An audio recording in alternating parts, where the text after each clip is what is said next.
وآل محمد اللهم صل على محمد وآل محمد. أعوذ بالله من الشيطان الرجيم. بسم الله الرحمن الرحيم.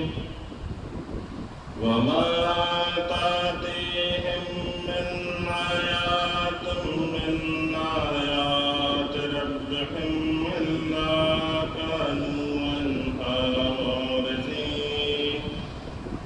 وإذا قيل لهم أنفقوا مما رزقكم الله قال الذين كفروا للذين آمنوا أنطعم من لو يشاء الله أطعمه إن أنتم إلا في ضلال مبين. ويقولون متى هذا الوعد إن كنتم صادقين.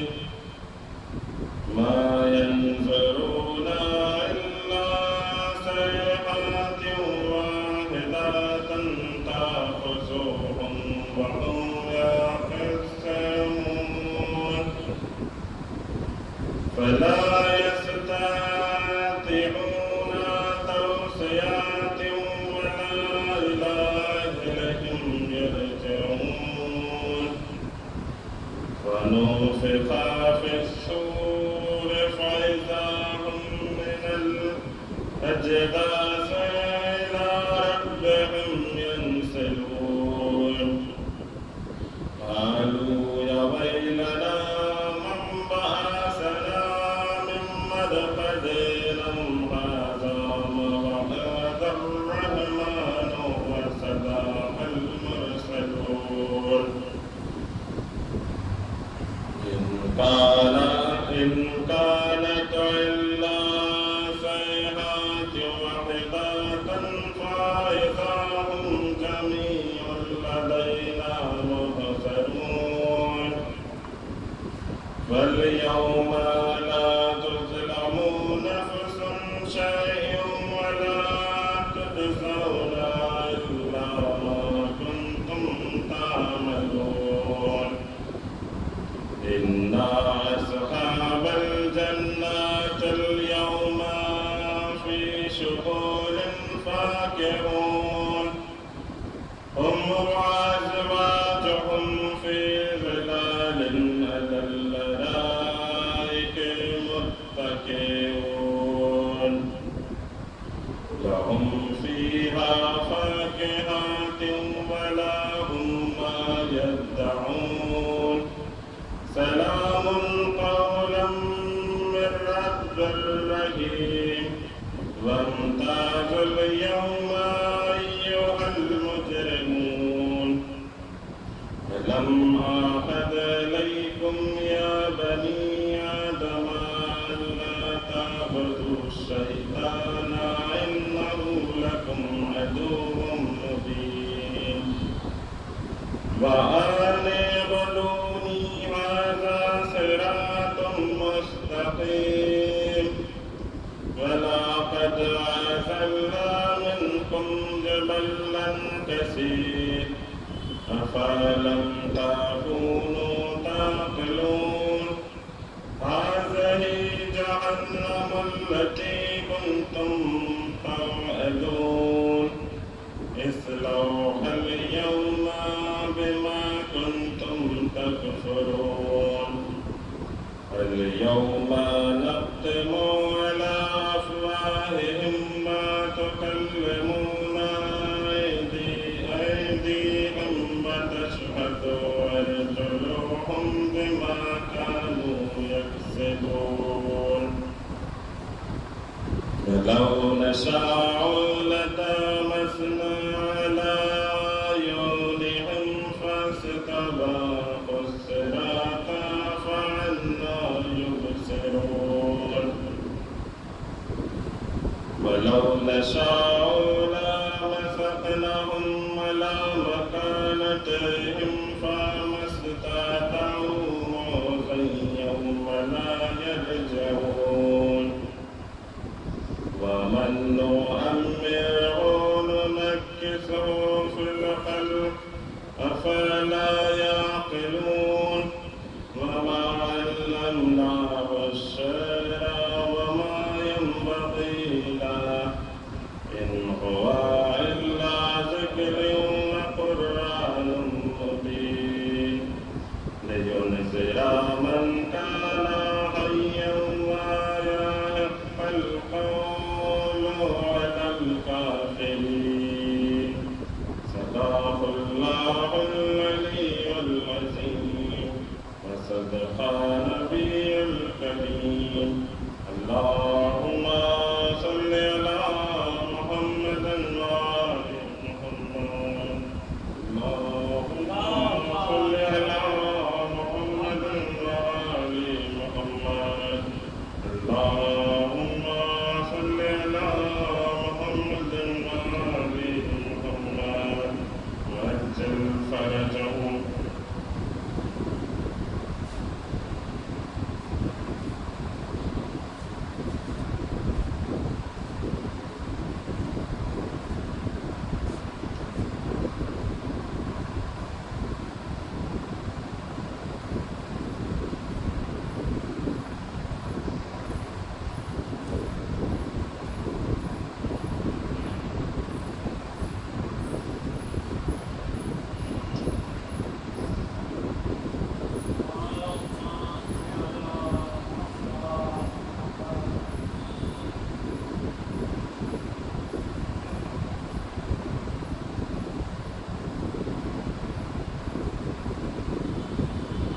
نعرہ سلوات اللہم صل علی محمد خیمہ ابن حسن میں ہے جو آئی مہندی پیاری دختر شاہب کس کی ہے لائی مہندی رو دیے ابن حسن سوچ کے کچھ اپنا ہاتھ جس گھڑی قاسم نوشان لگائی مہندی بس کہ یہ مادر قاسم نے کہا زینب سے لال کی مجھ کو خدا نے ہے دکھائی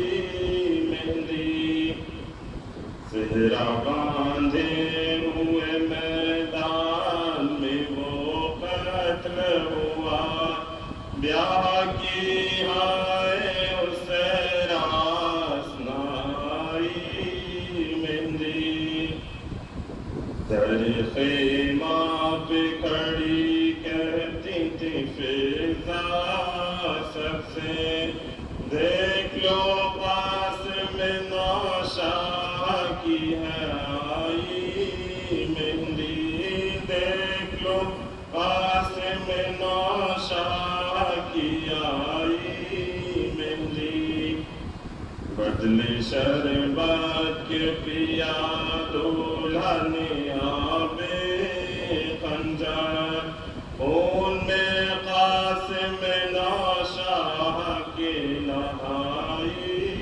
مہندی خون میں قاسم نوشاہ کے نہائی مہندی سبز تھی سرخ ہوئی ہاتھ میں قاسم کے انیس خوش ہوئی ایسی کہ پھولی نہ سمائی مہندی خوش ہوئی ایسی کہ پھولی نہ سمائی مہندی خیمہ ابن حسن میں ہے جو آئی مہندی نعرہ سلوات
کسی دستگیر سے،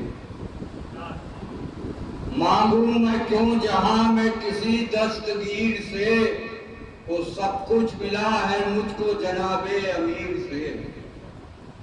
مانگوں میں کیوں جہاں میں کسی دستگیر سے، سب کچھ ملا ہے مجھ کو جناب امیر سے۔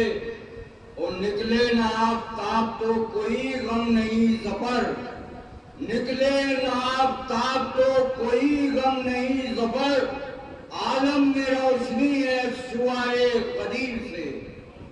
نکلے نہ آفتاب تو کوئی غم نہیں ظفر، عالم میں روشنی ہے سوائے قدیر سے۔ ایک نعرہ سلوات بھیج دیں، محمد محمد۔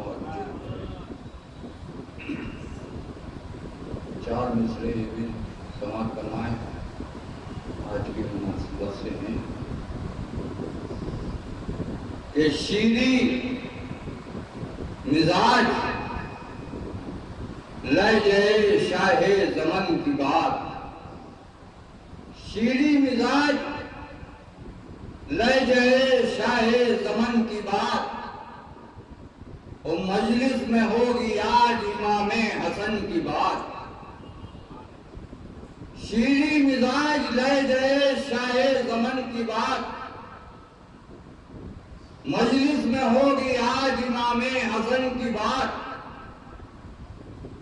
اور ابن حسن سے کہتے ہیں عباس مرحبا، ابن حسن سے کہتے ہیں عباس مرحبا، ارزق کو قتل کرتی ہے قاسم کے فن کی بات۔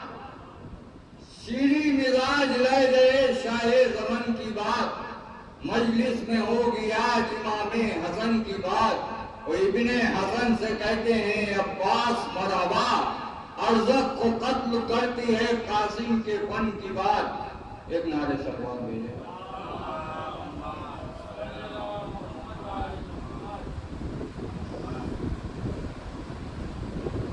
مطلب سے نشار سماعت کرنا، دیکھیں چھوٹی سی پہل میں ہے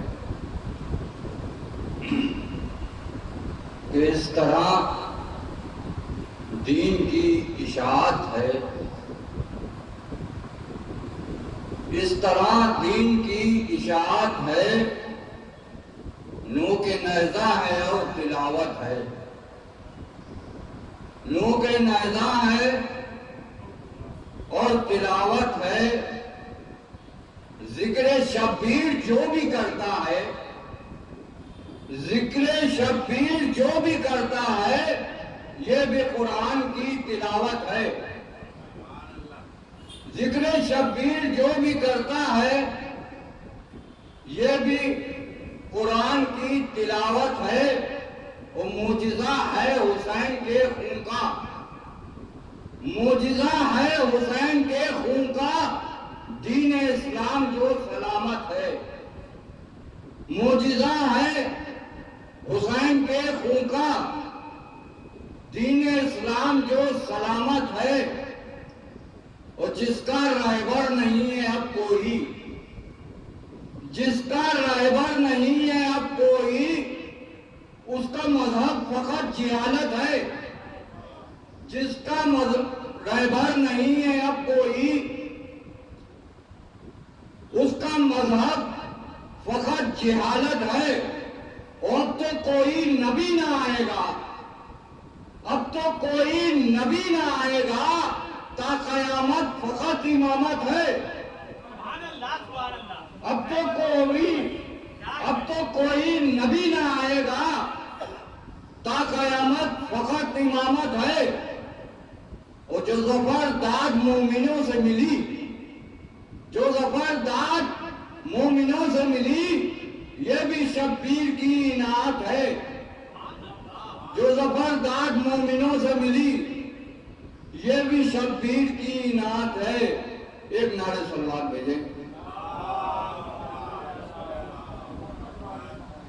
مطلب سے نشار اور سماعت فرما لیں، ایک نعرہ سلوات اور بھیج دیں۔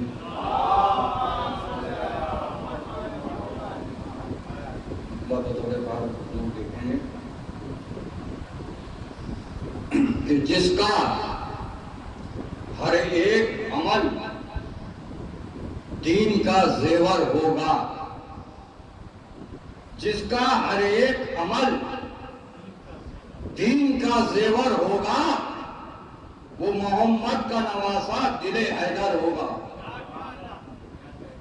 جس کا ہر ایک عمل دین کا زیور ہوگا، وہ محمد کا نواسا دل حیدر ہوگا، اور سامنے میرے گھر 9 لاکھ کا لشکر ہوگا، سامنے میرے گھر 9 لاکھ کا لشکر ہوگا، میری ڈھارس میرا عباس دلاور ہوگا، میری ڈھارس میرا عباس دلاور ہوگا، اور جس کے دروازے پہ کرتے ہیں رسول آ کر سلام، جس کے دروازے پہ کرتے ہیں رسول آ کر سلام، مثل شبیر زمانے میں کوئی گھر ہوگا؟ جس کے دروازے پہ کرتے ہیں رسول آ کر سلام، مثل شبیر زمانے میں کوئی گھر ہوگا؟ اور ماتم سبت پیمبر ہے دعائے زہرا، ماتم سبت پیمبر ہے دعائے زہرا، گھٹ نہیں سکتا ہے ہر دور میں بڑھ کر ہوگا۔ ماتم سبت پیمبر ہے دعائے زہرا، گھٹ نہیں سکتا ہے ہر دور میں بڑھ کر ہوگا، اور باخدا ان کی شفاعت نہ کریں گے مرسل، باخدا ان کی شفاعت نہ کریں گے مرسل، تعزیے پر جو اٹھائے ہوئے پتھر ہوگا، باخدا اس کی شفاعت نہ کریں گے مرسل، تعزیے پر جو اٹھائے ہوئے پتھر ہوگا، اور کلمہ جن لوگوں کو نانا نے پڑھایا میرے، کلمہ جن لوگوں کو نانا نے پڑھایا میرے، کیا خبر تھی کہ انہی ہاتھوں میں خنجر ہوگا؟ کلمہ جن لوگوں کو نانا نے پڑھایا میرے، کیا خبر تھی کہ انہی ہاتھوں میں خنجر ہوگا؟ اتنا رسول